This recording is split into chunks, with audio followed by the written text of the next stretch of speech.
Hello बच्चों, my name is मोहक अग्रवाल। बच्चों, आपके लिए एक और नया चैप्टर लेके आया हूं मैं, ऑर्गेनिक केमिस्ट्री का। इस सेशन में हम लोग स्टार्ट करने जा रहे हैं आइसोमेरिज्म के बारे में। बहुत इंपॉर्टेंट है बेटा, जैसा कि मैं बोलता जा रहा हूं, लिंक में चलती है पूरी ऑर्गेनिक केमिस्ट्री।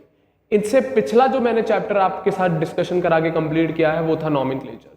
तो जिस भी बच्चे ने वो नहीं सुना है पहले उसे कंप्लीट कर लो, कंपाउंड्स के नाम लिखना सीख लो, तभी आप आइसोमेरिज्म ढंग से प्रॉपरली समझ पाएंगे। क्योंकि इसमें मैं आइसोमर्स बताऊंगा आपको और उन आइसोमर्स के नॉमेनक्लेचर करूंगा, तब आप डिफरेंस आसानी से समझ पाएंगे।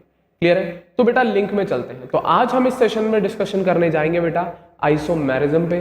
ध्यान से सुनना, इंपॉर्टेंट कंसेप्ट है, बेसिक तरीके से समझाऊंगा और बिल्कुल सॉलिड तरीके से। क्लियर है? तो साथ साथ नोट करते चले, सबसे इंपॉर्टेंट बात यह है। क्लियर है? तो कुछ नहीं, एग्जाम्पल्स ही एग्जाम्पल्स है मेरे पास, मैं टॉपिक उतना सा ही है। मेन चीज जो बेटा ऑर्गेनिक में समझने की होती है वो होती है उनके एग्जाम्पल्स। तो टॉपिक पढ़ा के मैं एग्जाम्पल्स पे ही डायरेक्ट कूदूंगा, क्योंकि उन्हीं से ही समझ में आता है पूरा का पूरा टॉपिक का ओवरव्यू। क्लियर है? तो ध्यान से सुनना, हम बात कर रहे हैं बेटा किसकी? आइसोमेरिज्म की। क्लियर है? तो अब ये होती क्या है? क्लियर है? तो अब आइसोमेरिज्म होती क्या है, मेन बात ये है। अच्छा, आप लोगों ने आइसोमर के बारे में जरूर सुना होगा, आइसोटोप्स, आइसोबार्स वगैरह, वैसे बेसिक सी चीजें आती है ना, उसी तरीके आइसोमर्स भी कुछ होते हैं। क्लियर है? अब होते क्या है वो सुनना आइसोमर्स। क्लियर है? आइसोमेरिज्म समझाने से पहले मेरे को आपको आइसोमर समझाना पड़ रहा है, तो ध्यान से सुनना। हाँ या ना? तो देखो, compounds having same molecular formula, condition है याद रखना, ऐसे कंपाउंड्स जिनका मॉलिक्यूलर फॉर्मूला सेम होता है but differ in chemical and physical properties. तो ऐसे कंपाउंड्स जिनका मॉलिक्यूलर फॉर्मूला कैसा है? सेम है, बट उनकी केमिकल और फिजिकल प्रॉपर्टीज कहती है डिफरेंट है। क्या? उनकी फिजिकल और केमिकल प्रॉपर्टीज कैसी हैं? डिफरेंट है। ऐसे कंपाउंड्स को हम आइसोमर्स कहते हैं। तो सिंपल कंडीशन, ऐसे कंपाउंड्स जिनका मॉलिक्यूलर फॉर्मूला तो सेम है बेटा, बट उनकी केमिकल और फिजिकल प्रॉपर्टीज डिफरेंट होती हैं, उन कंपाउंड्स को हम आइसोमर्स बोलते हैं। और इस पूरे फिनोमिना को आइसोमेरिज्म कहलाया जाता है। हाँ या ना? या इस पूरे फिनोमिना को हम आइसोमेरिज्म का नाम देते हैं। क्लियर है? तो एक एग्जांपल से समझते हैं छोटा सा। जैसे कि एग्जांपल है C2H6O, ये एक मॉलिक्यूलर फॉर्मूला है बेटा। इस फॉर्मूले के दो डिफरेंट कंपाउंड बन के आते हैं हमारे पास। एक बनता है C2H5OH और एक बनता है CH3OCH3। और इन दोनों फॉर्मूले का या इन दोनों कंपाउंड का मॉलिक्यूलर फॉर्मूला सेम ही है, C2H6O, बट स्टिल ये आइसोमर्स क्यों कह रहे हैं हम? क्योंकि बेटा ये ऐसे कंपाउंड्स हैं जिनका मॉलिक्यूलर फॉर्मूला सेम होने के बावजूद इन दोनों कंपाउंड्स की फिजिकल और केमिकल प्रॉपर्टीज डिफरेंट होती हैं। तो इन कंपाउंड्स को हम आइसोमर्स बोलते हैं, जैसे कि यहां पर C2H5OH and CH3OCH3।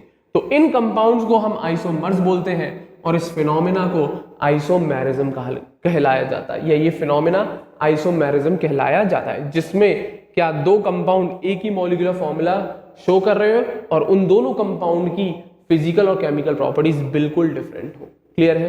तो इस पूरे फिनोमिना को हम आइसोमेरिज्म कहते हैं और इन कंपाउंड्स को आइसोमर्स बुलाया जाता है। बेसिक सा कंसेप्ट है। क्या? ऐसे कंपाउंड्स जिनका मॉलिक्यूलर फॉर्मूला सेम है बट उनकी केमिकल और फिजिकल प्रॉपर्टीज डिफर करती हैं, डिफरेंट होती हैं, तो उन कंपाउंड्स को हम आइसोमर्स कहते हैं और उस फिनोमिना को आइसोमेरिज्म, और उस फिनोमिना को आइसोमेरिज्म। दैट्स इट, बेसिक सा केस। क्लियर है? हाँ या ना? तो इसका एग्जांपल देखते हैं पहले इसके क्लासिफिकेशन से। तो एग्जांपल वही अभी जो मैंने दिया, C2H6O। अब कुछ प्रॉपर्टीज बताऊंगा जो इन दोनों में डिफरेंट मिलती है हमें। क्लियर है? C2H6O, तो बेटा ये C2H5OH का भी मॉलिक्यूलर फॉर्मूला है और CH3, ये CO गलत लिख गया, ये CH3O है केवल। CH3OCH3 का भी फॉर्मूला होता है। क्लियर है? C2H5OH और ये बेटा CH3OCH3 है, फॉर्मूला चेंज कर लेना, थोड़ा मिसप्रिंट हो गया। क्लियर है? हाँ है ना? CH3OCH3 है। क्लियर है? इन दोनों का मॉलिक्यूलर फॉर्मूला हमारा सेम ही आ रहा है, बट स्टिल इन दोनों कंपाउंड्स की प्रॉपर्टीज दूर दूर तक सिमिलर नहीं मिलती, डिफरेंट होती है। क्लियर है? ऊपर वाले कंपाउंड का नाम पता ही होगा आपको, इथाइल अल्कोहल, अगर मैं IUPAC लिखूं तो इथेनॉल, और नीचे वाले का भी नाम पता होगा, डाइमिथाइल ईथर, या फिर अगर IUPAC हम नेम लिखेंगे तो मिथॉक्सी मीथेन बोला जाता है। सिखा चुका हूं नॉमेनक्लेचर में, मिथॉक्सी मीथेन बोला जाता है। नॉमेनक्लेचर में पूरा डिटेल में सिखा चुका हूं नेमिंग, क्लियर है। अब नाम अलग है, कंपाउंड अलग है, तो डेफिनेटली प्रॉपर्टीज अलग होंगी, बट स्टिल इन दोनों का मॉलिक्यूलर फॉर्मूला सेम ही आ रहा है। ये तो है आइसोमेरिज्म का कंसेप्ट, और इन कंपाउंड्स को आइसोमर्स बोलते हैं। अब कौन सी प्रॉपर्टी में डिफर करते हैं, तो 2-3 बेसिक सी प्रॉपर्टी बताते रहो। सबसे पहले सुनना, क्या These two isomer differ in chemical and physical properties due to presence of different functional group। अब मेन बात ये डिफर करते क्यों एक दूसरे से, क्योंकि बेटा इन कंपाउंड का फॉर्मूला भले ही सेम है, बट स्टिल इन दोनों कंपाउंड में जो फंक्शनल ग्रुप है वो डिफरेंट है। ये अल्कोहल है और ये ईथर का केस है, तो डेफिनेटली ये दोनों फर्क करेंगे, क्योंकि ये अल्कोहल है और ये ईथर का केस है, क्लियर है। भले ही फॉर्मूला सेम है, बट इनके अंदर या इस मॉलिक्यूल में जो फंक्शनल ग्रुप प्रेजेंट है वो डिफरेंट है, क्लियर है। तो इसी वजह से इन दोनों कंपाउंड की मेन फिजिकल और केमिकल प्रॉपर्टीज डिफर करती है। अब कौन सी करती है, एग्जांपल देख ले, क्या ethyl alcohol liberate hydrogen with sodium metal but dimethyl ether do not. Simple सी एक रिएक्शन करा दिया, एक बार मैंने सोडियम को इथाइल अल्कोहल से रिएक्ट करा दिया, एक बार डाइमिथाइल ईथर से। तो ये रिएक्शन से पता लगा कि केवल इथाइल अल्कोहल ही सोडियम मेटल के साथ रिएक्ट करके हाइड्रोजन गैस लिबरेट करता है, बट वहीं पे जब हमने सोडियम को डाइमिथाइल ईथर के साथ रिएक्ट कराया तो वो रिएक्शन हुई नहीं। क्यों? क्योंकि अल्कोहल जनरली अल्कोहल ही रिएक्ट कर पाता है मेटल के साथ, ना कि ईथर अनरिएक्टिव होते हैं, नॉन पोलर कंपाउंड्स होते हैं ये, क्लियर है। जनरली लेस पोलर बोल देंगे, नॉन पोलर ना बोल के, in comparison to alcohol. Generally क्या केवल अल्कोहल ही रिएक्ट करते हैं, ईथर्स नहीं करते मेटल्स के साथ रिएक्ट। तो अल्कोहल ही, इथाइल अल्कोहल ही हाइड्रोजन लिबरेट कर पाएगा, बल्कि डाइमिथाइल ईथर नहीं कर पाएगा, क्लियर है। तो आ गया ना बेसिक सा डिफरेंस केमिकल प्रॉपर्टीज में। केमिकल प्रॉपर्टी तो लिखी है मैंने, रिएक्शन की बात कर दी, क्लियर है, कि इथेनॉल या इथाइल अल्कोहल, क्या इथाइल अल्कोहल सोडियम मेटल के साथ हाइड्रोजन लिबरेट कर देता है, वहीं पर डाइमिथाइल ईथर नहीं कर पाता, क्लियर है। तो ये तो फिजिकल प्रॉपर्टीज डिफर करेगी। अब केमिकल प्रॉपर्टी डिफर करेगी। अब फिजिकल, बॉइलिंग पॉइंट पकड़ो सबसे पहले, बढ़िया, सबसे अच्छा एग्जांपल बॉइलिंग पॉइंट का है, क्लियर है। जब हमने बॉइलिंग पॉइंट चेक किया, इथाइल अल्कोहल का बॉइलिंग पॉइंट डाइमिथाइल ईथर के कंपैरिजन में बहुत ही ज्यादा मिला, तो वही लिखा है, ethyl alcohol have higher boiling point than dimethyl ether. एक ही रीजन है, H बॉन्डिंग, इसमें हाइड्रोजन बॉन्डिंग प्रेजेंट होगी, इसमें हाइड्रोजन बॉन्डिंग प्रेजेंट नहीं होगी, क्लियर है, हाँ या ना। तो वही लिखा है, ethyl alcohol have higher boiling point than dimethyl ether due to the presence of intermolecular, कौन सी मॉलिक्यूलर, इंटरमॉलिक्यूलर, दो मॉलिक्यूल के बीच में इंटरमॉलिक्यूलर हाइड्रोजन बॉन्डिंग। तो सिंपल कंसेप्ट है, क्लियर है। तो फिजिकल प्रॉपर्टीज में ही वेरिएशन दिख गया, बॉइलिंग पॉइंट फिजिकल प्रॉपर्टी होती है, डाइमिथाइल ईथर का बॉइलिंग पॉइंट कम है, वहीं पर इथाइल अल्कोहल का ज्यादा है। अब ज्यादा होने का भी कारण दे दिए, क्यों? क्योंकि इथाइल अल्कोहल में हमें इंटरमॉलिक्यूलर हाइड्रोजन बॉन्डिंग, कुछ इस तरीके की इंटरमॉलिक्यूलर हाइड्रोजन बॉन्डिंग मिलती है। ये कौन है? इथाइल अल्कोहल है, C2H5OH, ये भी C2H5OH, तो एक ऑक्सीजन और इसके हाइड्रोजन में बन गई, ये H बॉन्डिंग है। कौन है ये? H bonding, H bonding, clear है। कौन सी बॉन्डिंग है बेटा? हाइड्रोजन बॉन्डिंग, क्लियर है, हाँ या ना। यही चीज हमें डाइमिथाइल ईथर में देखने को नहीं मिली। इसी वजह से इथाइल अल्कोहल का बॉइलिंग पॉइंट कहीं गुना ज्यादा हो जाता है डाइमिथाइल ईथर के बॉइलिंग पॉइंट से, क्लियर है। तो यही समझाना चाह रहा हूं, आइसोमेरिज्म होती क्या और आइसोमर्स कौन होते हैं, क्लियर है, हाँ या ना। उम्मीद करूंगा समझ पाए होंगे, क्लियर है, हाँ या ना। तो ऐसे कंपाउंड्स जिनका मॉलिक्यूलर फॉर्मूला बेटा सेम आ रहा हो, बट उनकी फिजिकल और केमिकल प्रॉपर्टीज डिफर करती हो, उन कंपाउंड्स को हम आइसोमर्स बोलते हैं और उस फिनोमिना को आइसोमेरिज्म बोलते हैं, क्लियर है, सिंपल कंसेप्ट है, हाँ या ना। तो उम्मीद करूंगा आइसोमेरिज्म कुछ घुसी होगी दिमाग में। सिंपल कंसेप्ट है यार, ऐसे कंपाउंड जिनके मॉलिक्यूलर फॉर्मूला सेम बट उनकी फिजिकल और chemical properties different, that's it, clear है। अब मेन बात ये आती है, सर आइसोमेरिज्म चलो ठीक है, कितने तरीके का होता है, क्लियर है, हाँ या ना। अब आइसोमेरिज्म सर केवल ऐसी थोड़ी होगा, और भी डिफरेंट एग्जांपल्स है, बिल्कुल है, बहुत सारे हैं बेटा। तो अब मैं आपको क्लासिफिकेशन दिखा रहा हूं आइसोमेरिज्म का, कि कितने तरीके की आइसोमेरिज्म होती है, क्लियर है। तो ध्यान से सुनना, हाँ या ना। क्लासिफिकेशन ऑफ आइसोमेरिज्म बेटा मेन दो तरीके में या दो पार्ट में डिवीजन किया गया है। कुछ को कहते हैं हम स्ट्रक्चरल आइसोमेरिज्म और कुछ को कहते हैं हम स्टीरियो आइसोमेरिज्म। क्लियर है? तो मेन अगर क्लास देखो आप आइसोमेरिज्म की तो दो ही मिलेगी, हाँ या ना? कौन कौन सी? Structural and stereo isomerism. अब इनमें फर्क क्या होता है? सिंपल कंसेप्ट है, ध्यान से सुनना। मॉलिक्यूलर फॉर्मूला इसमें भी सेम, इसी में भी, क्योंकि आइसोमेरिज्म की डेफिनेशन है यार। अब फर्क कैसे पता लगाएंगे कि कौन से स्ट्रक्चरल आइसोमर्स है, कौन स्टीरियो? स्ट्रक्चरल आइसोमर्स का सीधा कंसेप्ट है क्या, इनका बेटा फॉर्मूला तो सेम रहेगा क्योंकि आइसोमर है, बट जब हम बात करते हैं उन मॉलिक्यूल्स के स्ट्रक्चर की, वो डिफर कर जाता है। तो स्ट्रक्चरल आइसोमर्स बेटा ऐसा केस है जिसमें फॉर्मूला हमारा सेम आता है, बट उन कंपाउंड्स का स्ट्रक्चर वेरी करता है, उन कंपाउंड्स का स्ट्रक्चर वेरी करता है। जैसे अभी एक एग्जांपल लिखा था हमने, C2H5OH and CH3OCH3, formula same है पर स्ट्रक्चर डिफरेंट है, तो ये स्ट्रक्चरल आइसोमर्स का केस है।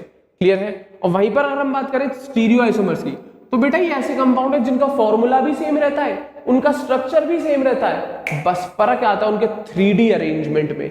जब वो स्पेस में अरेंज होते हैं, जब वो मॉलिक्यूल स्पेस में अपने सराउंडिंग ग्रुप्स को या सराउंडिंग वैलेंसीज को अरेंज करता है, तो वो कुछ अलग अलग तरीके से होती है। इतना सा फर्क है। क्या स्ट्रक्चरल कौन से आइसोमर? केवल molecular formula same, but structure differ करता है, स्ट्रक्चर डिफर करता है। बट वहीं पर हम बात करें स्टीरियो आइसोमेरिज्म की, तो बेटा इसका मॉलिक्यूलर फॉर्मूला भी सेम है, स्ट्रक्चरल फॉर्मूला भी सेम है, स्ट्रक्चर दिखने में भी सेम है, बट जब वही स्ट्रक्चर 3D स्पेस में अरेंज होता है, तो वहां पर उसके अरेंजमेंट बदलने की वजह से स्टीरियो आइसोमेरिज्म आती है। क्लियर है?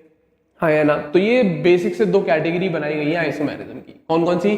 Structural and stereo. स्ट्रक्चरल कौन सी? ऐसे आइसोमर्स जिनका स्ट्रक्चर वेरी करता है, फॉर्मूला वही रहता है मॉलिक्यूलर फॉर्मूला। क्लियर है? बस स्ट्रक्चर डिफर करता है। और स्टीरियो कौन से है? इनका मॉलिक्यूलर फॉर्मूला भी सेम, स्ट्रक्चरल फॉर्मूला भी सेम, बट इनका जो 3D स्पेस में अरेंजमेंट होता है वो डिफर करता है। एक बेसिक से एग्जांपल दे देता हूं आपको, एक बेसिक से एग्जांपल, जैसे ये रहा, या फिर नीचे बना दो थोड़ा सा, यहाँ पे थोड़ा दिक्कत आ रही है। स्टीरियो एक बेसिक से एग्जांपल जनरली याद रहने के लिए आपको समझ में आ जाएगा जैसे थोड़ा बहुत। क्लियर है?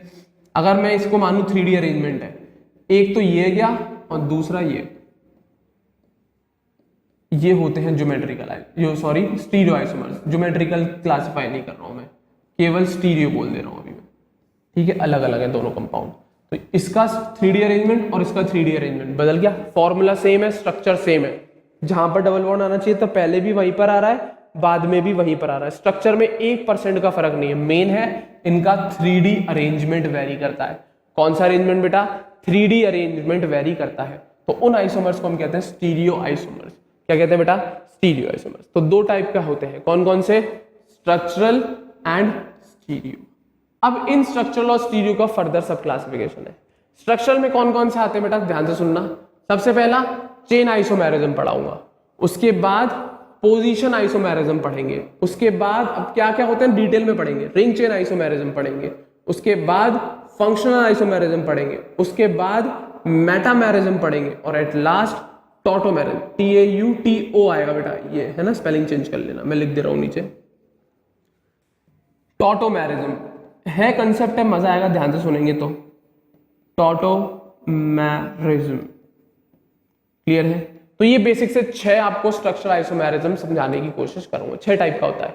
कौन कौन सा? Chain isomerism, position isomerism, ring chain isomerism, functional isomerism, metamerism and tautomerism.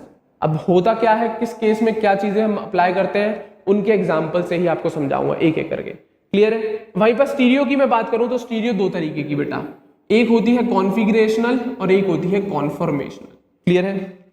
कौन कौन सी? एक होती है कॉन्फिगरेशनल और एक होती है कॉन्फॉर्मेशनल। अगर कॉन्फिगरेशनल को भी हम बात करें तो दो बात करेंगे, ज्योमेट्रिकल और ऑप्टिकल, यही दो पढ़ाऊंगा मैं। ज्योमेट्रिकल आइसोमेरिज्म एंड ऑप्टिकल अभी डिस्कस नहीं कर रहा, अभी बस केवल नाम बता दे रहा हूं। तो स्टीरियो आइसोमेरिज्म का दो subdivision, configurational and conformational. Clear है? कौन कौन सी? Configurational and conformational. ये केस मिलता है रिस्ट्रिक्टेड रोटेशन के केस में, और जब यहां पर फ्री रोटेशन मिलती है तब आती है। दो केस आते हैं असल में। रिस्ट्रिक्टेड रोटेशन में स्पेशली ज्योमेट्रिकल आइसोमेरिज्म के लिए बात कर रहा हूं। तो कॉन्फिगरेशन और कॉन्फॉर्मेशनल दो डिफरेंट स्टीरियो आइसोमेरिज्म होंगे, डिटेल में आगे समझेंगे क्या होती क्या है। क्लियर है? फिर भी कॉन्फिगरेशनल की मैं बात करूं तो इसमें असल में कॉन्फिगरेशनल करके नहीं पढ़ाऊंगा मैं आपको ज्योमेट्रिकल और ऑप्टिकल के बारे में डायरेक्ट बात क्लियर है? तो मेन यही दोनों है। असल में ये दोनों होती कौन है? कॉन्फिगरेशनल ही होती है। कॉन्फिगरेशनल को ही हम ज्योमेट्रिकल और ऑप्टिकल आइसोमेरिज्म बोलते हैं, एक ही बात है। पर ये ध्यान रखना कॉन्फिगरेशन में दोनों आ जाती है, हाँ या ना, ज्योमेट्रिकल भी और ऑप्टिकल भी, हाँ या ना। और कॉन्फॉर्मेशनल ये उन मॉलिक्यूल्स में मिलेगी जहां पर हम फ्री रोटेशन की बात करेंगे, बताऊंगा डिटेल में क्या है, क्लियर है। तो ये 3D स्पेस में अरेंजमेंट बदलने के बेसिस पे आती हैं दोनों, कॉन्फिगरेशनल और कॉन्फॉर्मेशनल। और कॉन्फिगरेशनल में भी दो, कौन, geometrical and optical, that's it, clear है। तो ये बेसिक सा क्लासिफिकेशन है किसका, आइसोमेरिज्म का, क्लियर है। ध्यान देंगे, ध्यान से देखेंगे तो समझ में जरूर आएगा। अभी बस केवल क्लासिफिकेशन देखो कौन कौन सी आइसोमेरिज्म पढ़नी है हमें, क्लियर है। एक एक करके डिटेल में एक्सप्लेन करूंगा सारी आइसोमेरिज्म को, एग्जांपल एक एक बहुत बेहतरीन एग्जांपल दूंगा।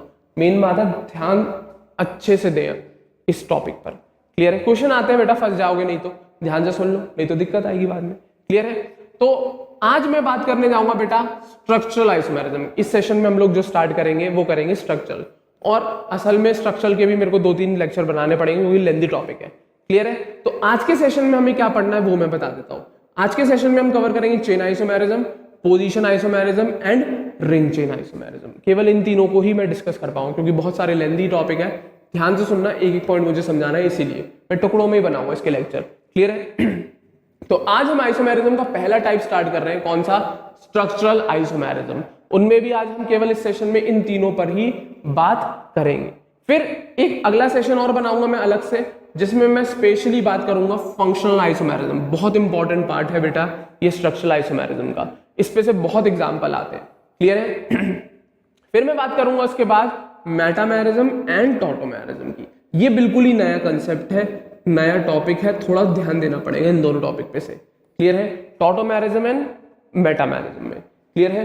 टॉटोमेरिज्म एंड मेटामेरिज्म पर थोड़ा एक्स्ट्रा ध्यान देना पड़ेगा, बेसिक है, समझाऊंगा, मजा आएगा, ध्यान से सुनने का, क्लियर है। ध्यान से सुनना पड़ेगा, बस इतना काम करना है आपको, ध्यान से थोड़ा सुनना पड़ेगा। तो आज हम बात करेंगे किसकी, स्ट्रक्चरल आइसोमेरिज्म की, ध्यान से सुनिएगा। फिर हम स्टीरियो के ऊपर बढ़ेंगे, ठीक है ना। तो देखिएगा, तो एक बेसिक से एग्जांपल अभी समझाया आइसोमेरिज्म को लेके। अब मैं बात कर रहा हूं किसकी बेटा, सबसे पहला type of isomerism, that is structural isomerism. कौन सी आइसोमेरिज्म बेटा, स्ट्रक्चरल। किस वजह से आई, ध्यान से देखो, it arise due to presence of difference in structural formula. बेटा वही है क्या, ये ऐसे आइसोमर्स हैं जिनमें मॉलिक्यूलर फॉर्मूला कैसा रहता है, सेम, बट स्ट्रक्चरल फॉर्मूला कैसा कर जाता है, डिफर कर जाता है, क्लियर है, हाँ है ना। मॉलिक्यूलर फॉर्मूला तो सेम रहता है बट स्ट्रक्चरल फॉर्मूला डिफर कर जाता है, क्लियर है। तो उस केस में हम उन आइसोमेरिज्म की बात करते हैं, उनको हम कहते हैं स्ट्रक्चरल आइसोमर्स। क्या कहते हैं, स्ट्रक्चरल आइसोमर्स, और उस फिनोमिना को स्ट्रक्चरल आइसोमेरिज्म, क्लियर है। कितने टाइप की अभी बताई मैंने, chain, position, ring chain, functional, metamerism and tautomerism and tautomerism. बहुत इंपॉर्टेंट है, ध्यान से सुनना, क्लियर है, हाँ या ना। तो मैं सबसे पहले बात कर रहा हूं स्ट्रक्चरल आइसोमेरिज्म में चेन आइसोमेरिज्म की। किसकी मैं बात कर रहा हूं बेटा, चेन आइसोमेरिज्म की। ध्यान से सुनना, होती क्या है। तो इतना तो समझ में आ गया होगा, स्ट्रक्चर में डिफरेंस देखना है आपको, फॉर्मूला सेम रहेगा, केवल जब आप स्ट्रक्चर देखोगे उसका तो स्ट्रक्चरली वो डिफर करेगा, और उसी बेसिस पे हम उसे स्ट्रक्चरल आइसोमर कह देते हैं, स्ट्रक्चरल आइसोमेरिज्म बोल देते हैं, क्लियर है। तो सबसे पहली मैं बात कर रहा हूं बेटा किसकी, चेन आइसोमेरिज्म की, ध्यान से सुनना। अब चेन आइसोमेरिज्म में क्या होता है, कैसे पता लगाएंगे कब चेन आइसोमेरिज्म है, तो वो सुनना। बेसिक सा नाम से ही पता लग रहा है, चेन में डिफरेंस देखा जाएगा। मॉलिक्यूलर फॉर्मूला सेम है भाई, स्ट्रक्चर डिफरेंस देखना है ना, और स्ट्रक्चर में भी हम यहां पर देखेंगे चेन का डिफरेंस होगा। क्या, जो लेंथ होती है, जो कार्बन की चेन होती है, उसका डिफरेंस देखा जाता है, but still molecular formula same ही रहना चाहिए। तो वही लिखा है क्या, it arise due to difference in length of carbon chain. Formula molecular same रहेगा, बस फर्क है उस पर्टिकुलर मॉलिक्यूल या उस कंपाउंड में जो कार्बन की लेंथ की मेन चेन होगी, जो कार्बन चेन होगी, उसमें वेरिएशन दिख रहा हो। और वो कार्बन की चेन में तब पता लगता है जब हम उसका नॉमेनक्लेचर करते हैं, एक्यूरेटली तभी पता लग पाता है कि चेन आइसोमेरिज्म होंगे या नहीं होंगे, क्लियर है। तो वही एग्जांपल है, एक बेसिक से एग्जांपल लेते हैं हम C4H10 मॉलिक्यूल का, क्लियर है, हाँ या ना। ब्यूटेन का केस है, किसका केस है बेटा, ब्यूटेन का। इसके पॉसिबल चेन आइसोमर्स बनाने हमें, तो ब्यूटेन है, नाम से समझ में आ रहा है, तो कुछ नहीं, हम लोग क्या करते हैं, 1 कार्बन 2 कार्बन 3 कार्बन 4 कार्बन, तो ऐसी सीधी चेन बना देते हैं और इस पे हाइड्रोजन बैलेंस कर देते हैं, बिल्कुल कर देते हैं, कोई दिक्कत नहीं है। बट क्या केवल इस फॉर्मूले को हम केवल इसी स्ट्रेट चेन की फॉर्म में ही रिप्रेजेंट कर सकते हैं। क्या इसको रिप्रेजेंट करने का कोई और स्ट्रक्चर नहीं हो सकता? बिल्कुल हो सकता है। कौन सा? देखना ये रहा। क्या मैं इसको इस तरीके से बना के भी तो लिख सकता हूं, जैसे ये CH3 कर दिया, ये CH3 कर दिया, ये CH3 कर दिया और इसको CH कर दिया। क्लियर है? ये फॉर्मूला भी तो C4H10 ही है, बिल्कुल है। और यहां पर अगर फॉर्मूला लिखता हूं तो ये CH3, ये CH3, यहां पर H, यहां पर H, यहां पर H और यहां पर H, ये भी C4H10 ही फॉर्मूला है। तो क्या सर ये कौन होंगे? बिल्कुल होंगे आइसोमर्स। क्या ये आइसोमर्स हैं? बिल्कुल है भाई, क्योंकि फॉर्मूला दोनों का सेम है और स्ट्रक्चर डिफरेंट है। तो डेफिनेटली और कोई नहीं, स्ट्रक्चरल आइसोमर्स होंगे और उसमें भी स्पेशली चेन आइसोमर्स होंगे, क्योंकि इनकी पेरेंटल चेन में फर्क आ रहा है। यहाँ पर 4 कार्बन की चेन है और इसमें 3 कार्बन की चेन है। IUPAC नेमिंग करेंगे तो समझ में आ जाएगा। क्लियर है? तो यही है चेन आइसोमर्स। क्या फॉर्मूला सेम है बट उसकी जो कार्बन लेंथ वाली या कार्बन कार्बन चेन है उसकी लेंथ वेरी कर रही है, उसकी लेंथ वेरी कर रही है। तो एग्जांपल के तौर पे ये रहा C4H10। तो 2 तरीके की चेन बना सकता है ये पॉसिबल, एक तो स्ट्रेट चेन बन जाएगी और एक साइड ब्रांच CH3 निकल के बन जाएगी। तो ब्यूटेन एंड 2-मिथाइल प्रोपेन, ये दोनों और कुछ नहीं, कौन है ये? चेन आइसोमर्स है। शॉर्ट में लिख दूं CI। कौन है बेटा? चेन आइसोमर्स है, क्योंकि इसमें भी कार्बन 4, इसमें भी कार्बन 4, तो उसका फॉर्मूला बना लो। इसका भी कार्बन 4, इसके भी कार्बन 4, इसके हाइड्रोजन 10 और इसमें भी हाइड्रोजन 10 ही है। तो फॉर्मूला मॉलिक्यूलर सेम है बट उनका दिखने का स्ट्रक्चर डिफरेंट है, क्योंकि इसमें 4 कार्बन की चेन बन के आ रही है, इसमें 3 कार्बन की मेन चेन बन के आ रही है। ये मेन चेन ये रही और इसकी मेन चेन 4 कार्बन की। तो अरेंजमेंट या स्ट्रक्चरल डिफरेंस दिख रहा है, और वो भी स्ट्रक्चरल कौन सा डिफरेंस? चेन का डिफरेंस दिख रहा है। तो अगर हम इन्हें स्ट्रक्चरल आइसोमर्स बोलेंगे तो कोई दिक्कत नहीं है, स्ट्रक्चरल आइसोमर्स है। और स्ट्रक्चरल आइसोमर में भी कौन से हैं? चेन आइसोमर्स है। स्ट्रक्चरल आइसोमर्स है बेटा, सब है, वो तो चेन, पोजीशन, रिंग चेन सब है। क्लियर है? बट स्पेशली अगर आप बोलो स्ट्रक्चरल आइसोमर्स में भी कौन है? ये चेन आइसोमर्स है। That's it. क्लियर है? तो बेसिक सकेगा। क्या सर 3 कार्बन का भी बन सकता है? ट्राई करके देख लो, कोई दिक्कत नहीं। अगर मैं बनाऊं C3H8 का, क्या इसके भी चेन आइसोमर्स मिलेंगे? बिल्कुल नहीं मिलेंगे। अकल लगाओगे तो ट्राई करके देख लो। CH3, CH2, CH3, केवल इकलौती इसकी यही चेन मिल सकती है, कोई साइड ब्रांच निकल ही नहीं सकती। निकाल ले, कोई भी बना ले। अगर आप CH3 को नीचे करके बनाओ तो बात तो वही आ जाएगी। क्लियर है? तो C3H8 के बेटा कोई चेन आइसोमर नहीं बन पाते। C3H8 के कोई भी चेन आइसोमर नहीं बन पाते। इसीलिए मैं पागल थोड़ी हूँ कि पहला एग्जाम्पल ही C4H10 लेके चलूंगा, क्योंकि यहीं से मिलते हैं चेन आइसोमर्स। 3 कार्बन की चेन के कोई आए 2 कार्बन, अब 1 कार्बन, तो इसको तो लाना ही मत यहाँ पर टॉपिक। क्लियर है? C4H10 समझ गए होंगे। कितनी चेन? 2 चेन आइसोमर बन रहे हैं। कौन कौन से? बेसिक से ब्यूटेन एंड 2-मिथाइल प्रोपेन। तो अब 5 कार्बन में भी मिलेंगे, बिल्कुल मिलेंगे। देखो भाई 5 कार्बन का C5H12 का केस देखो, इसमें कौन कौन से चेन दिखेंगे? तो कुछ नहीं, पहले सारे कार्बन को लाइन से जोड़ दो। सबसे बढ़िया तरीका बता रहा हूं बनाने का, कुछ नहीं करना। कितने कार्बन है? 5 कार्बन के चेन आइसोमर्स बनने हैं। तो सबसे पहला आपके दिमाग में ये आना चाहिए, सबसे पहला आइसोमर खुद बनाने का तरीका बता रहा हूं आपको। क्लियर है? तो सबसे पहला आपके दिमाग में ये फिट होना चाहिए कि कार्बन सारे लाइन से जोड़ दो। बिल्कुल, पहला कंपाउंड बन गया। दूसरा कंपाउंड कुछ नहीं, 1 कार्बन निकाल, उसे साइड ब्रांच बना दे। 1 2 3 4 कार्बन की चेन बन गई। अब साइड ब्रांच यहाँ पे लगाऊंगा तो साइड ब्रांच तो होगी नहीं, यहाँ पे लगाऊंगा तब भी साइड ब्रांच नहीं। इन दोनों में से किसी पे लगा दे। मैंने इस पे लगा दी, बन गया दूसरा कंपाउंड। सेम फॉर्मूला होगा, मेंशन करके देख लियो, हाइड्रोजन लगा के देख लियो, सेम कंपाउंड बन के आएगा। I mean same molecular formula बन के आएगा, बट कंपाउंड डिफर करके। अब आप सोचोगे क्या सर हम इसको इधर लगा दे? बिल्कुल लगा दे, तब भी बात वही बनेगी बेटा। अगर तू इस कार्बन को उठा के इस पे लगा दे तब भी सेम ही कंपाउंड बन के आ जाएगा, इसीलिए नहीं बना रहा हूं मैं। क्लियर है? तो पहला क्लियर होना चाहिए और दूसरा कैसे बनाया वो क्लियर। अब तीसरा बनाएंगे, 1 और कार्बन निकाल ले, 1 और छोटी चेन कर दे। चेन आइसोमर करना है तो चेन छोटी करते चलो। अब कितने? 2 साइड ब्रांच हो गई। कितनी साइड ब्रांच हो गई बेटा? 2। एक इस पे बैठा दे, एक इस पे बैठा दे, क्योंकि यहां पर बैठाओगे तो बात तो वही बन के आ जाएगी सीधी वाली। क्लियर है? हाँ या ना? तो बेसिक सी 3 चेन आइसोमर आ जाएंगे C5H12 पे। और कोई पॉसिबल है तो देख ले, मेरे ख्याल से तो कोई और पॉसिबल है ही नहीं। तो ये तरीका है बनाने के लिए, जल्दी समझ में आता है, जल्दी कंपाउंड बन जाते हैं ये वाले। कुछ नहीं, 5 कार्बन है, पहले सीधी चेन बना ले, फिर अगला बनाना तो 1 कार्बन उसमें से कम करके उसको साइड ब्रांच की तरह लगा दे। 1 और बनाना तो 1 और कार्बन कम करके उसको साइड ब्रांच की तरह लगा दे। That's it. अगर और पॉसिबल होते तो बनते चलते हो तो। क्लियर है? हाँ या ना? तो ये क्या है? पेंटेन है नॉर्मल। कौन सा पेंटेन? सीधी चेन वाला। इसका नाम देंगे तो नॉमेनक्लेचर आना चाहिए 2-मिथाइल ब्यूटेन है बेटा। हाँ या ना? मेरे ख्याल से ये वाला स्ट्रक्चर वही है। और लास्ट इसको देखेंगे तो 2,2 डाइमिथाइल प्रोपेन है, दैट्स इट, 2,2 डाइमिथाइल प्रोपेन। तो कितने स्ट्रक्चरल आइसोमर मिल रहे हैं? 3, और वो भी कौन से हैं? 3 चेन आइसोमर्स हैं, हाँ है ना। तो मैं हर जगह स्ट्रक्चरल आइसोमर बोल के चलूंगा, मैं आपको खुद पहचानना होगा कि वो चेन आइसोमर है या पोजीशन आइसोमर है या कौन है। तो अभी तो मैं चेन की बात कर रहा हूँ केवल, क्लियर है, हाँ है ना। तो ये कौन है? चेन आइसोमर्स है। कौन है बेटा? चेन आइसोमर्स है, दैट्स इट, क्लियर है, हाँ है ना। एक और देख, C6H14 के देख, तो इसके कौन कौन से बन सकते हैं? इसके तो बेटा बहुत सारे हैं, 5 है लगभग, 5 आ जाएंगे क्या? हाँ आ जाएंगे। देखो C6H14 के देखो बनाओ, कोई दिक्कत नहीं। सबसे पहले सीधी चेन बना दो, 2 3 4 5 और एक 6, क्लियर है, हाँ है ना।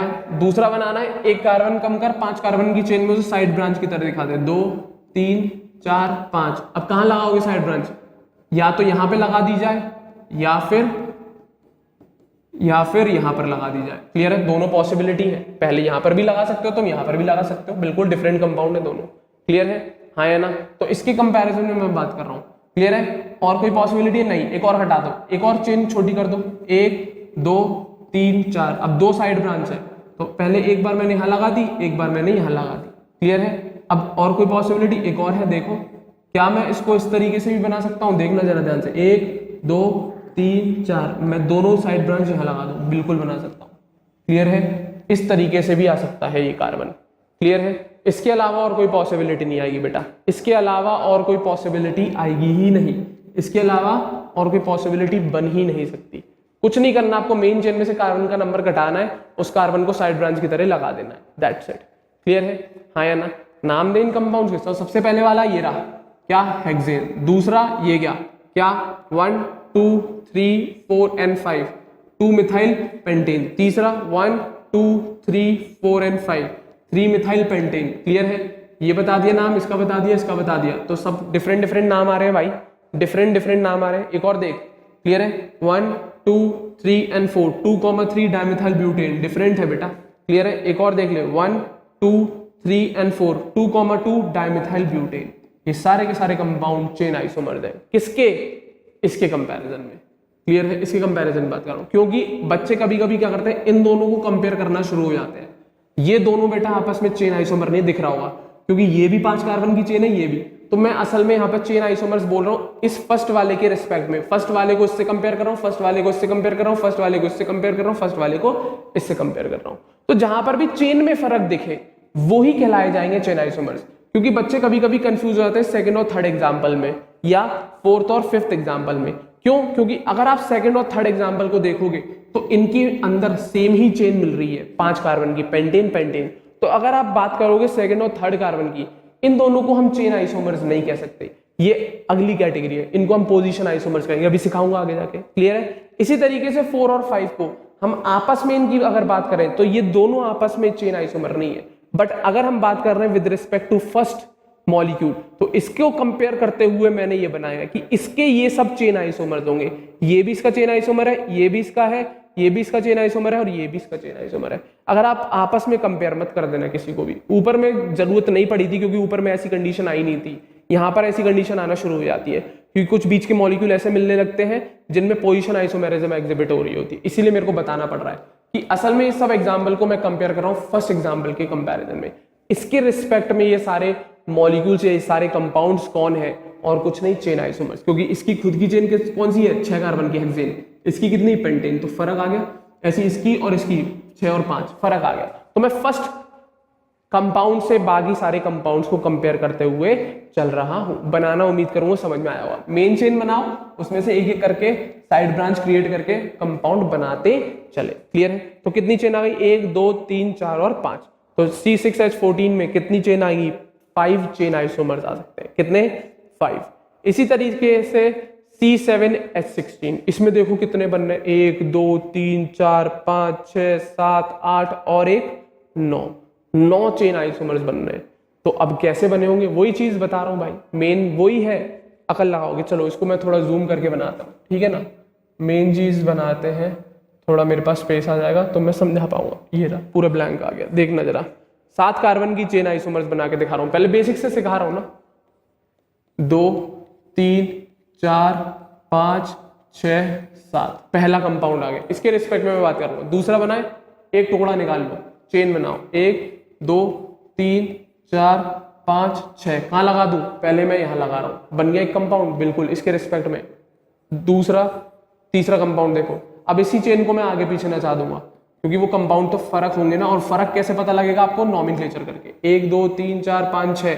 अब मैं उस साइड ब्रांच को यहाँ बैठा दूं, देख ले, इस कंपाउंड का नाम अलग आएगा, इस कंपाउंड का नाम अलग आएगा। क्लियर है? अगर मैं इस कार्बन को यहाँ लगा दूं तो क्या वो कोई नया आइसोमर बनेगा? बिल्कुल नहीं बनेगा।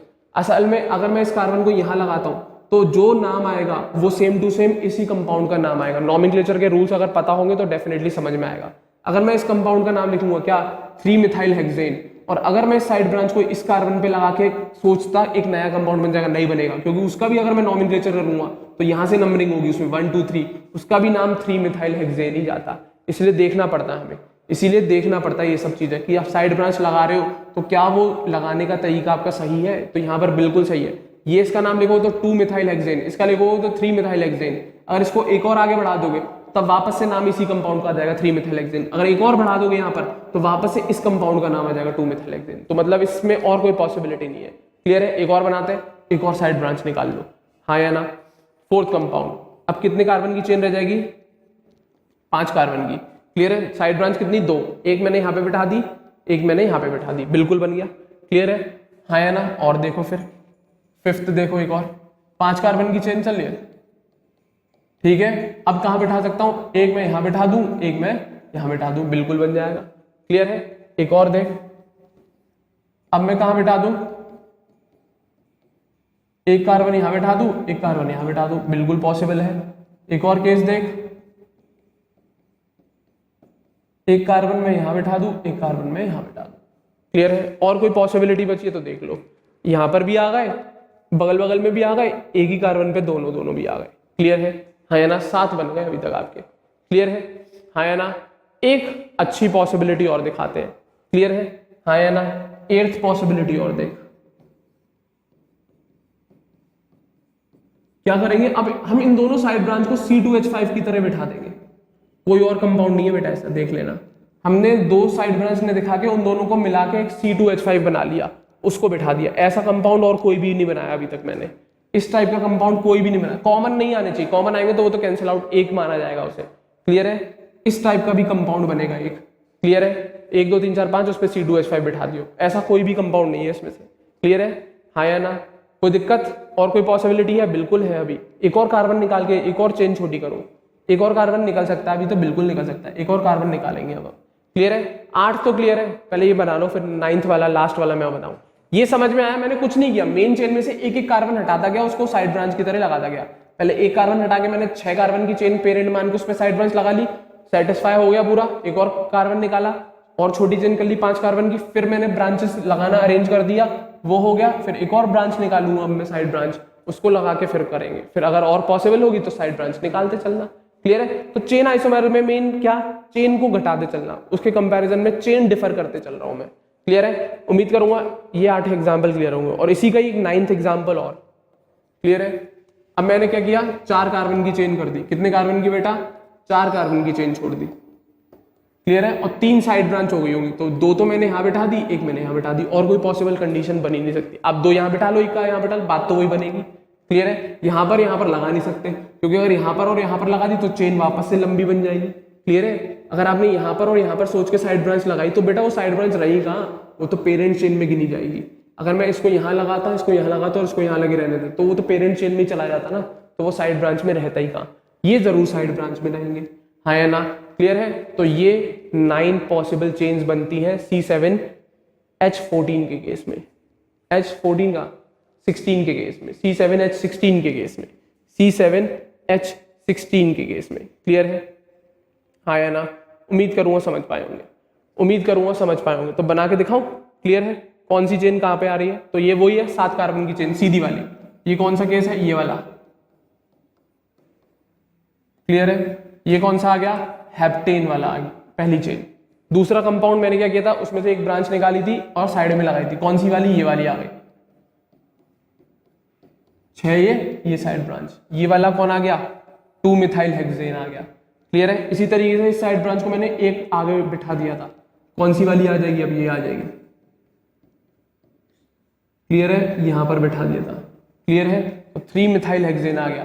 कौन आ गया, 3 मिथाइल। तो कुछ नहीं किया मैंने, साइड ब्रांच निकाल के बनाता चला गया। एक और देख, अब इसके अलावा और कोई पॉसिबल नहीं था, तो मैंने एक और कार्बन कम कर दिया मेन चेन में से, उसको भी साइड ब्रांच लगा दिया, 5 कार्बन की चेन बनाई। तो मैंने कौन से बनाया था, दिखा देता हूं, 3 4 5। तो सबसे पहले मैंने बगल बगल में बिठाए थे, देख लेना जाके, अभी बनाया आपने। क्लियर है, तो ये आ गया। नाम देंगे 2,3 1 2 3 4 एंड 5 2,3 डाइमिथाइल पेंटेन। क्लियर है, इसी में अभी चेंजेस करेंगे, अभी ये अगल बगल लगाएंगे। क्लियर है, हाँ या ना। एक और देख, इसी की बना रहा हूं अभी मैं, 5 कार्बन वाली। क्लियर है, हाँ या ना। है तो वही फॉर्मूला ना बेटा, 3 4 5। तो एक मैंने यहाँ पे बिठा दिया, इसके केस में ये यही बिठाया था मैंने वहां पर भी। क्लियर है, नंबरिंग 1 2 3 4 एंड 5 2,4 डाइमिथाइल पेंटेन। एक और केस, इसी केस में ही बनाया था मैंने, 5 कार्बन में, 1 2 3 4 5। एक कार्बन यहाँ, एक कार्बन सर पर, यही बिठाया था मैंने, हाँ या ना। क्लियर है, एक कार्बन सर पे, एक कार्बन नीचे, 2,2 डाइमिथाइल पेंटेन आ गया। कौन आ गया, 2,2 डाइमिथाइल पेंटेन आ गया। क्लियर है, एक और केस, बीचों बीच उठा के पटक दिए थे मैंने। अब ये कौन सा केस है, ये वाला।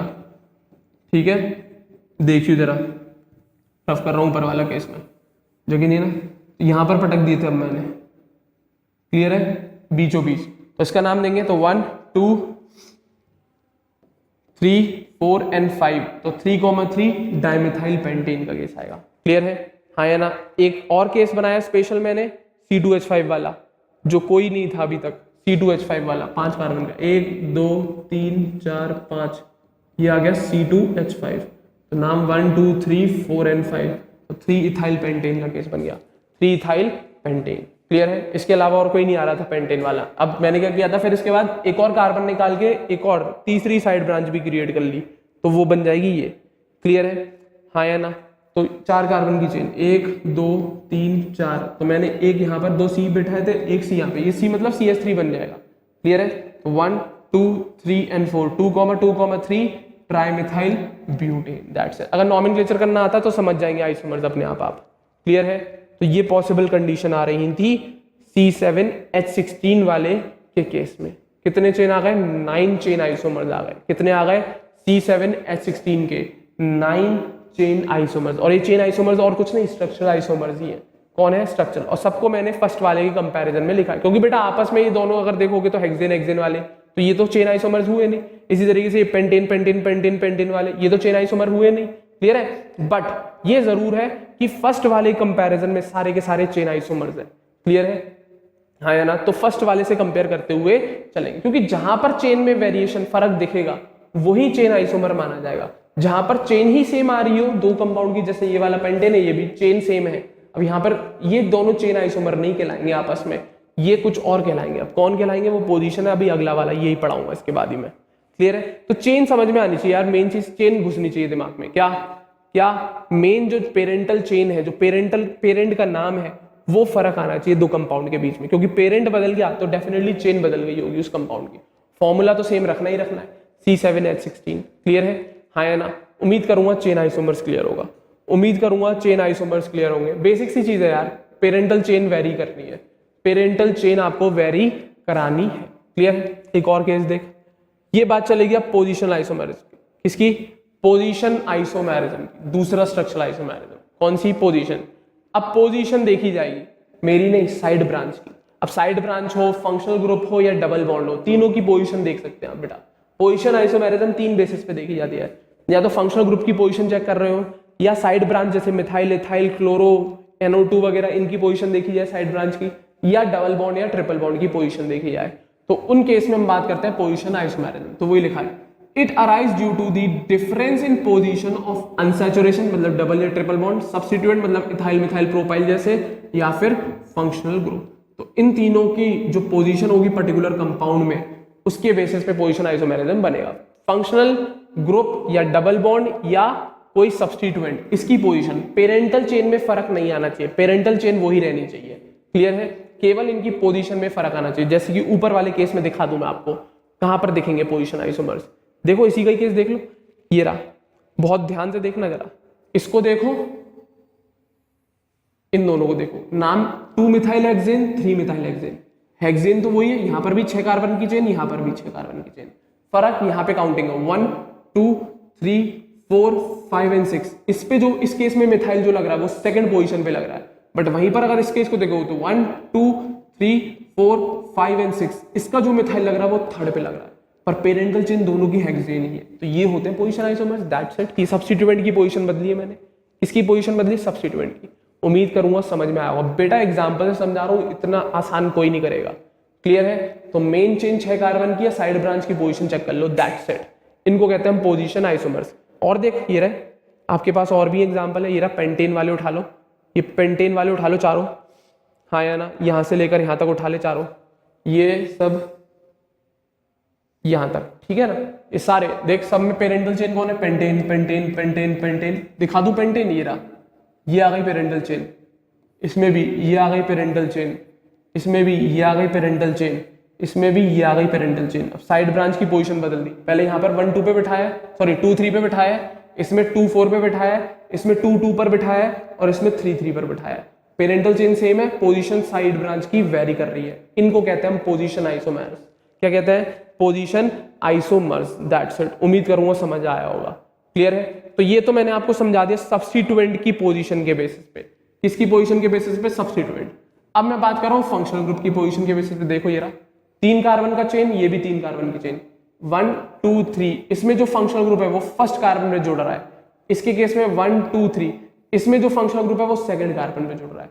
तो ये फंक्शनल ग्रुप के हिसाब से पोजीशन आइसोमर्स। नाम प्रोपेन 1 ऑल, इसका नाम प्रोपेन 2 ऑल। That's it. ये कंडीशन है। क्लियर है? हाँ या ना? तो उम्मीद करूंगा सब्स्टिट्यूएंट भी क्लियर होगा, फंक्शनल ग्रुप का भी केस क्लियर होगा। इसी तरीके के एग्जांपल से बेटा बेसिक चीज समझा रहा हूं। क्लियर है? सब्स्टिट्यूएंट के बेसिस पे समझा दिया, फंक्शनल ग्रुप के बेसिस पे समझा दिया। अनसैचुरेशन वाला देखो, डबल बॉन्ड की पोजीशन देखो, ये रहा केस डबल बॉन्ड का। ध्यान से सुनना, मजा आएगा। क्लियर है? ये देखो 1 2 3 4 कार्बन की चेन। अब नंबरिंग करो 1 2 3 4। नाम दोगे तो ब्यूट 2 इन लिखोगे, 2 मतलब डबल बॉन्ड की पोजीशन। क्लियर है? ये आ गई अनसैचुरेशन की पोजीशन। इसी तरीके का इसका भाई 1 2 3 4, सेम फॉर्मूला, सब कुछ सेम है। क्लियर है? हाँ या ना? बट डबल बॉन्ड बदल गया। इसका नाम लिखोगे तो ब्यूट 1 इन लिखा जाएगा। क्या लिखा जाएगा? ब्यूट 1 इन। तो इस अनसैचुरेशन की पोजीशन बदल गई। पहले वाले में सेकंड पोजीशन वाले कार्बन पे लग रहा था, इसमें फर्स्ट कार्बन है। आई मीन इसमें 2 3 कार्बन के बीच में और इसमें 1 2 कार्बन। हमेशा छोटी पोजीशन ही लिखी जाती है, नाम में बता चुका हूं। क्लियर है? तो अनसैचुरेशन की पोजीशन भी बदल गई, तो वो भी पोजीशन आइसोमर्स में ही कंसीडर किए जाते हैं। क्लियर है? तो फंक्शनल ग्रुप का समझ में आया होगा, अनसैचुरेशन का समझ में आया होगा, सब्स्टिट्यूएंट का मैंने बता दिया। इसी तरीके से एक और सब्स्टिट्यूएंट क्लोरीन वाला केस उठा लिया यहाँ पे मैंने। काउंटिंग देख 1 2 3, इसमें 1 पे क्लोरीन बैठा है, इस केस में 1 2 3, इसमें 2 पे क्लोरीन बैठा है, तो 1 क्लोरोप्रोपेन और 2 क्लोरोप्रोपेन। तो ये भी पोजीशन आइसोमर ही है। पेरेंट सेम रहना चाहिए भाई, जो पेरेंटल चेन है वो सेम रहनी चाहिए, वो सेम रहनी चाहिए। और इस साइड ब्रांच या फिर अनसैचुरेशन या फिर फंक्शनल ग्रुप, इनकी पोजीशन आगे पीछे कर लो आप। क्लियर है? तो वो जो आइसोमर बन के आएंगे उनको हम पोजीशन आइसोमर्स ही बोलेंगे, और वो और कुछ नहीं, स्ट्रक्चरल आइसोमर्स ही है। कौन है बेटा? स्ट्रक्चरल आइसोमर ही होते हैं। उम्मीद करूंगा समझ में आया होगा। क्लियर है? तो चेन आइसोमर समझ गए। पेरेंटल चेन में वेरिएशन आता है। जो पेरेंटल चेन है, जब नाम लिखते हैं, जो पेरेंटल नाम होता है चेन का, तो उसमें वेरिएशन दिख जाएगा आपको। फॉर्मूला सेम रहना चाहिए, मॉलिक्यूलर फॉर्मूला। क्लियर है? और वहीं पे पोजीशन की बात करेंगे तो वो जो नंबर लिखते हैं साइड ब्रांच या सब्स्टिट्यूएंट या फिर अनसैचुरेशन या फिर फंक्शनल ग्रुप के, तो वो वेरी करेंगे इसमें पोजीशन आइसोमर में। पेरेंटल चेन सेम रहेगी। हाँ या ना? एक और केस देख लो एरोमेटिक वाला, ये बेंजीन है बेटा, बेंजीन का केस है, ये बेंजीन में बनाया है मैंने। क्लियर है? काउंटिंग देखोगे तो 1 2 पे बैठा है, 1 पे OH 2 पे CH3। इसी तरीके से 1 2 पे 1 2 3 पे बैठ गया, इसमें 1 2 3 4 पे। इसका नाम मैं बता चुका हूं, क्रिसॉल पहले। क्लियर है? और 1 2 पोजीशन को हम कहते हैं ऑर्थो, 1 3 पोजीशन को हम कहते हैं मेटा, और 1 4 पोजीशन को हम कहते हैं para. These are position isomers. ये और कुछ नहीं, पोजीशन आइसोमर्स ही है। क्लियर है? ये तीनों की तीनों कौन है? क्रिसॉल। नॉमेनक्लेचर ढंग से रिवाइज कर लो, ढंग से पढ़ लो, समझ में आएगा। काउंटिंग करोगे तो 1 और 2 पोजीशन पे, इसमें 1 2 3 पोजीशन पे, इसमें 1 2 3 4 पोजीशन पे। तो साइड ब्रांच और फंक्शनल ग्रुप यहाँ पे 1 और 2 पे लग रहे हैं, तो ऑर्थो क्रिसॉल। 1 और 3 पे तो मेटा क्रिसॉल, 1 और 4 पे तो पैरा क्रिसॉल। क्लियर है? That's it. तो ये और कुछ नहीं, पोजीशन आइसोमर्स का केस है। इसमें पेरेंटल चेन सेम है, सब कुछ सेम है, केवल पोजीशन बदल रही है। किसकी? या तो सब्स्टिट्यूएंट की, या फंक्शनल ग्रुप की, या अनसैचुरेशन की। That's it. क्लियर है? तो उम्मीद करूंगा चेन आइसोमेरिज्म और पोजीशन आइसोमेरिज्म घुस गई होगी दिमाग में। क्लियर है? बेसिक केस है, दिमाग लगाएंगे तो डेफिनेटली आएगा। बच्चों वाली चीजें बता रहा हूं। क्लियर है? हाँ या ना? अब तीसरा टाइप। क्लियर है? हाँ या ना? तीसरा type, ring chain isomers. Clear है? अब ये क्या नया बवाल है? चेन समझ में आ गया, पोजीशन समझ में आ गया, अब ये रिंग चेन कौन सी नई बात आ गई? क्लियर है? तो अब रिंग चेन में समझना, तो इसमें कोई बड़ी बात नहीं है, सिंपल कंडीशन है। रिंग चेन आइसोमर्स उन केसेस में आते हैं जिसमें एक तो ओपन चेन हो और एक क्लोज चेन हो। जब सेम मॉलिक्यूलर फॉर्मूला एक ओपन चेन बना रहा हो और एक क्लोज चेन बना रहा हो, तो उस केस में आता है रिंग चेन आइसोमर्स। नाम है चेन आइसोमर्स। अब कौन सी? रिंग चेन, एक ओपन चेन वाला और एक रिंग चेन वाला। अगर दोनों का मॉलिक्यूलर फॉर्मूला सेम आ रहा है तो वो रिंग चेन आइसोमर्स है, क्योंकि उनमें चेन का वेरिएशन है। बट वो चेन इस तरीके से नहीं है जैसे हमने ऊपर अभी चेन आइसोमर्स में बात करी। अब हमने रिंग चेन की बात करी, एक ओपन चेन देखेंगे और एक क्लोज चेन देखेंगे, तो उस केस में हम बात करेंगे रिंग चेन आइसोमर्स। क्लियर है? तो वही लिखा है क्या? It arise due to difference in mode of linkage of carbon atoms. तो ये किस वजह से आती है? क्योंकि कार्बन एटम का जो लिंकेज करने का तरीका है वो बदल जाता है। क्लियर है? तो वही लिखा है, it arise due to difference in mode of linkage of carbon atom to form either a close chain or an open chain. तो किस वजह से आता है? क्योंकि कार्बन की मोड ऑफ लिंकेज बदल जाती है। कभी कभी तो वो क्लोज चेन बनाना शुरू हो जाता है उसी फॉर्मूले से, और कभी कभी ओपन चेन। तो उस केस में हम रिंग चेन आइसोमेरिज्म की बात करते हैं। क्लियर है? नोट को अभी रोक लो, नोट बाद में पढ़ेंगे हम। क्लियर है? एग्जाम्पल देखो, ब्यूट 1इन फॉर्मूला बनाओ, C4H8, चेक कर ले, 1 2 3 4 कार्बन, 1 2 3 4 5 6 7 8 हाइड्रोजन है। क्लियर है? अब इसमें देख, सब ओपन चेन बन रही है, ये कार्बन इससे लेंगे, ये कार्बन इससे लेंगे, ये कार्बन इससे लेंगे। क्लियर है? तो ये आ गया ब्यूट 1इन नाम है इस कंपाउंड का। इसी तरीके से एक और कंपाउंड है, इसका भी मॉलिक्यूलर फॉर्मूला C4H8 है, बट ये ओपन चेन नहीं है, ये एक रिंग बना रहा है। ये एक रिंग, ये कार्बन इससे जुड़ा है, ये कार्बन इससे जुड़ा है, ये कार्बन इससे जुड़ा है, और ये वाला कार्बन वापस से पहले वाले से जुड़ा है, और सब पे हाइड्रोजन बैलेंस है, बिल्कुल होता है। This is called cyclobutane. नाम बताया था साइक्लिक कंपाउंड्स का नाम देने का। क्लियर है? तो क्या दोनों का मॉलिक्यूलर फॉर्मूला तो सेम आ गया? आया कि नहीं आया? बिल्कुल आया। और स्ट्रक्चर डिफरेंट है, तो डेफिनेटली स्ट्रक्चरल आइसोमर्स है। बट है कौन से ये स्ट्रक्चरल आइसोमर्स? इनको ही हम कहते हैं रिंग चेन आइसोमर्स। कौन है बेटा? Ring chain. तो इसमें और कुछ नहीं हुआ है, mode of linkage of carbon बदल गया है। इसमें कार्बन लिंकेज सिंगल एक ओपन चेन की फॉर्म में है, और इसमें कार्बन कार्बन लिंकेज एक क्लोज्ड चेन की फॉर्म में है। इसमें ओपन चेन की फॉर्म में लिंकेज है, और इसमें एक क्लोज्ड चेन की फॉर्म में लिंकेज आ रही है। तो ये और कुछ नहीं, रिंग चेन आइसोमर्स का केस आता है। किसका केस आता है बेटा? Ring chain isomers. क्लियर है? हाँ या ना? इसी तरीके से एक और एग्जांपल, ये रहा C4H6, C4H6 ब्यूट 1ine। इसमें कार्बन कार्बन कार्बन एक स्ट्रेट चेन में जुड़े हुए हैं। इसी तरीके से ये भी C4H6 साइक्लिक कंपाउंड है, CH double bond CH single bond CH2 single bond CH2 single bond CH। Clear है? तो ये डबल बॉन्ड का केस आया है। अब साइक्लिक चेन है तो सही ना, फिर भी कार्बन कार्बन लिंकेज का तरीका तो बदल गया ना। हाँ या ना? तो इसमें कार्बन कार्बन एक स्ट्रेट चेन में लिंक्ड है, और इसमें एक क्लोज चेन में लिंक्ड है। पहला कौन? ब्यूट 1ine, दूसरा कौन? साइक्लोब्यूटेन होना चाहिए था, बट डबल बॉन्ड आ रहा है तो साइक्लोब्यूटीन है। कौन है? साइक्लोब्यूटीन है। क्लियर? फॉर्मूला वही है C6H4 वाला। क्या करूं मैं? क्लियर है? तो ये भी स्ट्रक्चरल आइसोमर्स। कौन से?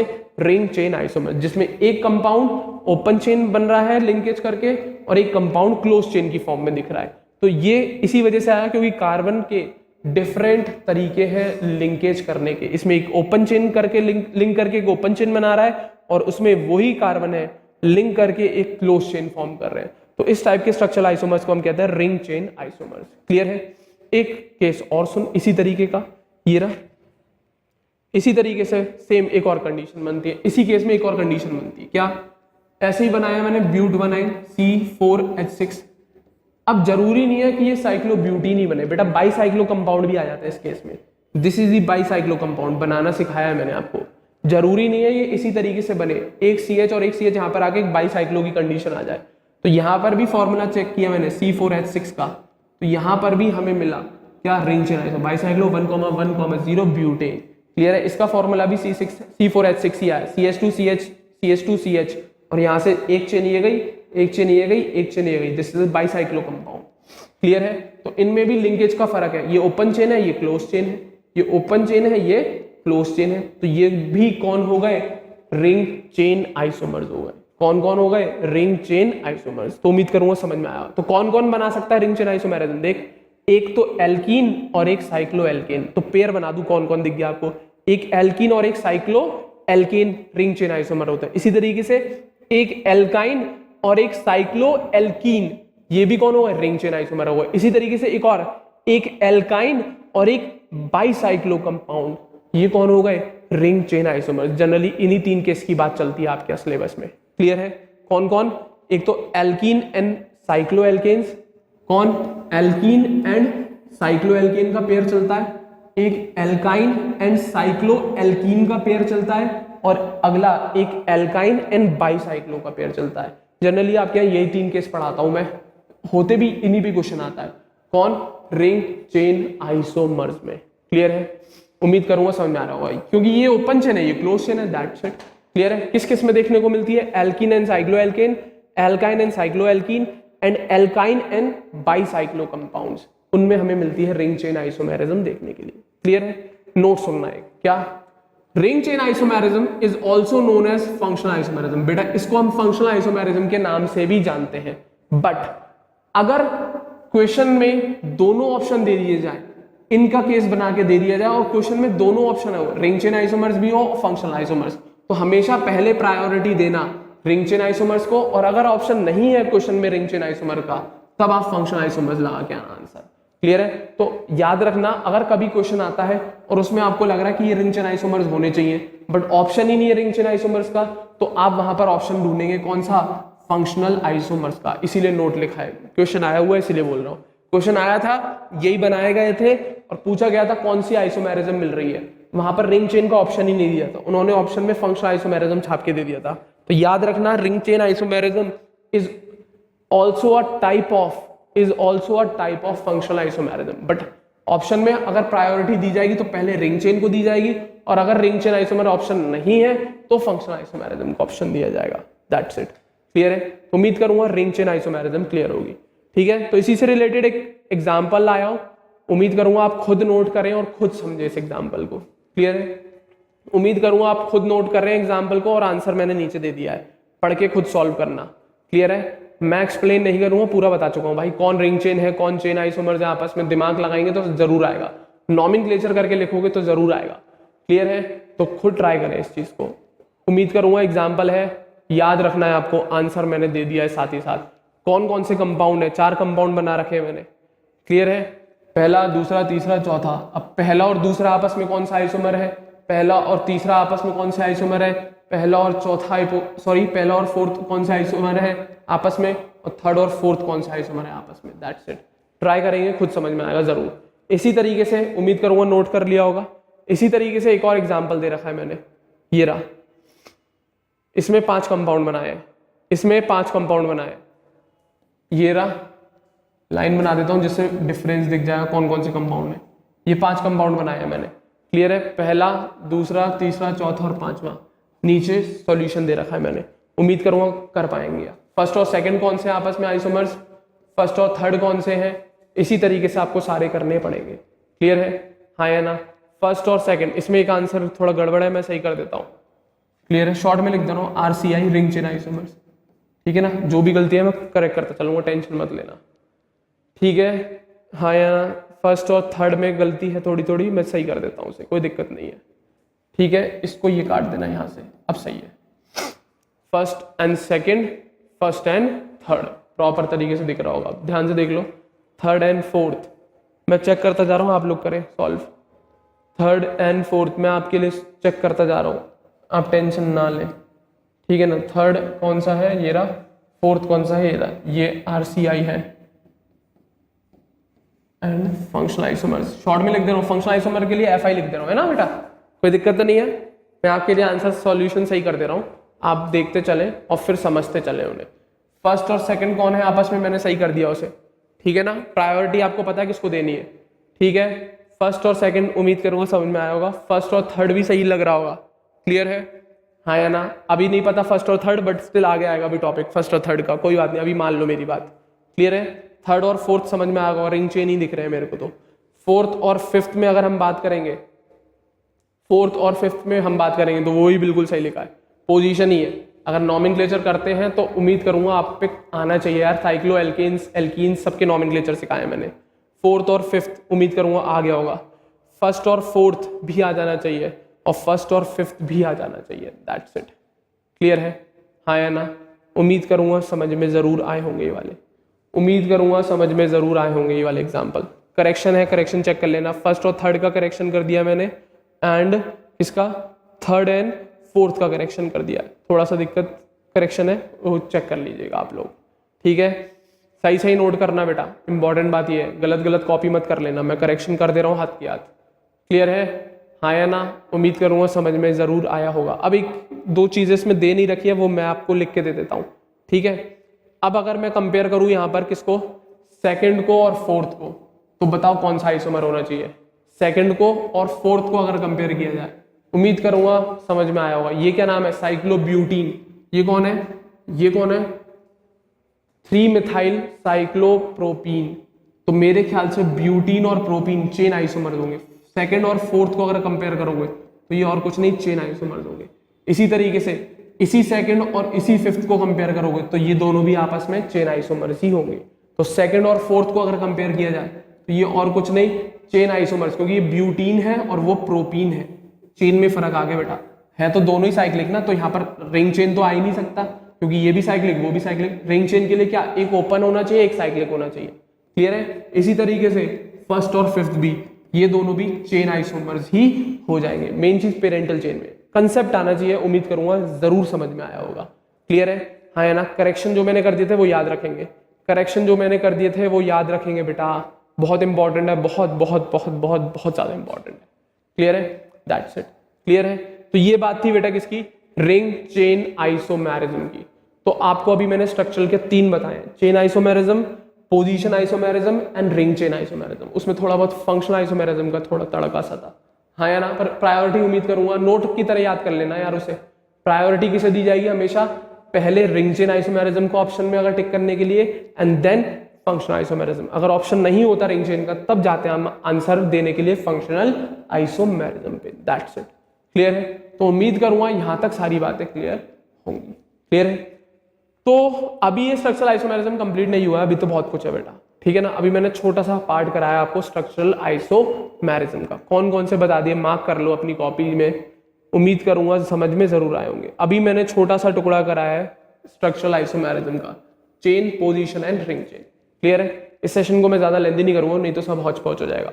पहले आप इनके एग्जांपल्स ट्राई करके रखें, क्लियर है। अब इस सेशन को मैं यहीं पर एंड कर रहा हूं, उम्मीद करूंगा यहां तक आपको सारी बातें जरूर क्लियर होंगी, ठीक है ना बेटा। तो उम्मीद करूंगा आप लोग इनके एग्जांपल्स जरूर ट्राई करना बेटा, जरूर लिखना, क्योंकि प्रैक्टिस करोगे इस टॉपिक की तभी आएंगे। चेन आइसोमर्स बना के देखना, 4 कार्बन वाले, 3-5 कार्बन वाले, 6 कार्बन वाले, 7 कार्बन वाले, उस तरीके से बना के ड्रॉ करना। पोजीशन के एग्जांपल्स देखना, रिंग चेन के एग्जांपल्स देखना। जितने एग्जांपल्स प्रैक्टिस कर लोगे उतना फायदे में रहोगे बेटा आइसोमेरिज्म, क्लियर है, हाँ या ना। तो अब मैं बात कर रहा हूं अगले सेशन में। अगले सेशन में हम लोग डिस्कस करेंगे केवल फंक्शनल आइसोमर्स पर। बहुत इंपॉर्टेंट है बेटा ये वाला topic, very very very very very very important, क्योंकि इसमें बहुत सारे एग्जाम्पल है, इसमें तो अथा एग्जाम्पल है, एग्जाम्पल ही एग्जाम्पल है, ठीक है ना। क्योंकि फंक्शनल ग्रुप भी बहुत तरीके के पढ़ाया मैंने आपको, तो डेफिनेटली इसको तो ज्यादा पढ़ना पड़ेगा ही पड़ेगा, क्लियर है।